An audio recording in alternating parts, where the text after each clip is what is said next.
Alongside Pro Bowl, All-Pro, All-World tight end George Kittle. You love that, don't you? I do. What an intro. Just get me going a little bit, man. Well, how about we get you going with what took place here the last 2 nights, the Taylor Swift concert at Levi's Stadium. Did you attend? Are you a Swiftie? Well, you know what? I did not attend. I've been before in the past. Phenomenal concert. It's crazy when you go into a stadium with like 80 to 90,000 people and every single person knows every word to every song. Kind of wild. So that was cool. I kind of just listened from our camp hotel. Team hotel, just open my sliding door, hear every song, all the fireworks. Really? Yeah, it was very loud. She puts on a hell of a show. My wife went. They had a great time. There were 14 women in my house, all on my wife's side of the family, so I did not go home on my off day. Nah, they held down the house. But am I a Swiftie? There's a couple of songs I really enjoyed. Love Story, it's top tier for me, but I'm 50-50. She's talented. I love that. Okay, let's actually talk some ball here. Do we have to? Okay, we will. We do. I am contractually obligated. That's at fine, CBS. as long as it's not a quarterback question. Well, we'll get to those. All right. You had 11 receiving touchdowns last year, the most of your career, where some of your teammates say, hey, George, can I get some? No. No, you may not. The all-time tight end record in a season is? 18. 17. I thought Gronk had 18. I think he had 17 in 2011. Sorry, I have higher standards for you, Gronk, than you did. I think it's 17. But you have to get 18 to get it. There we go. Can you do that? Yeah. Just throw me the ball. Come on, guys. It's not that hard.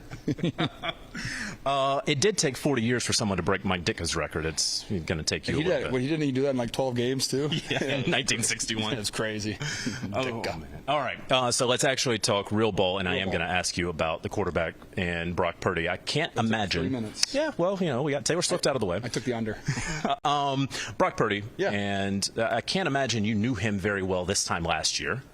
Ish. Well, Iowa State kid, so I had to like mildly bully him just a little bit. Just a little bit. What's allowed in the CBA? I hung an Iowa jersey in his locker.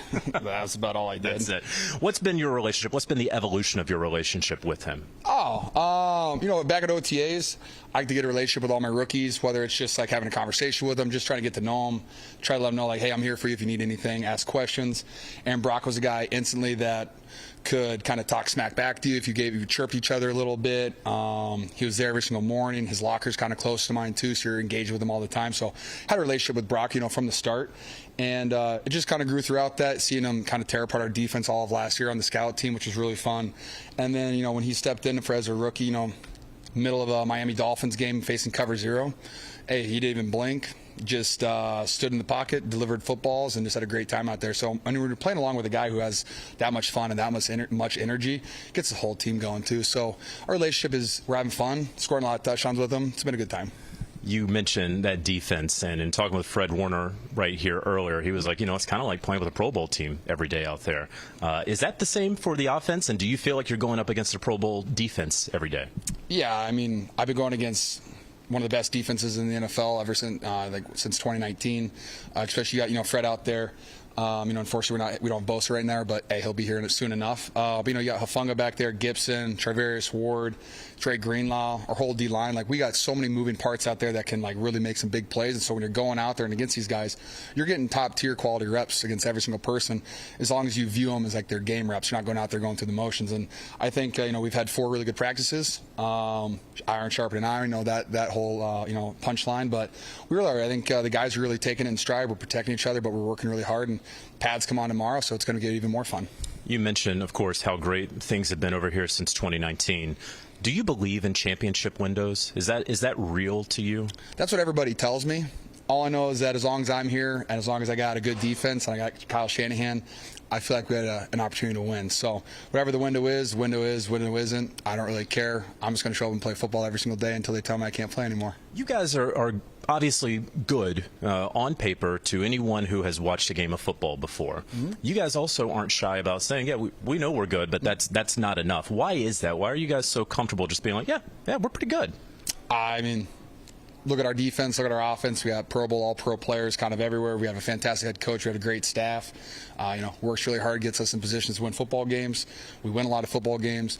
Unfortunately, we haven't won the big one. We haven't won, the NFC Championship game in a couple years. So, just trying to take that next step and, get to the top of that mountain. And we've got the team to do it. I feel like we've had the team to do it multiple times, just haven't done it.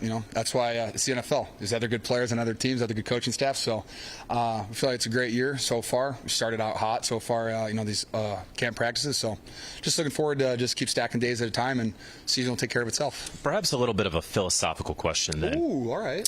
Bring it. Is there a hump that you all have to get over? Like, you talk about being so close. Do you believe that there's that hump that's right there in your way, or that it just hasn't worked out?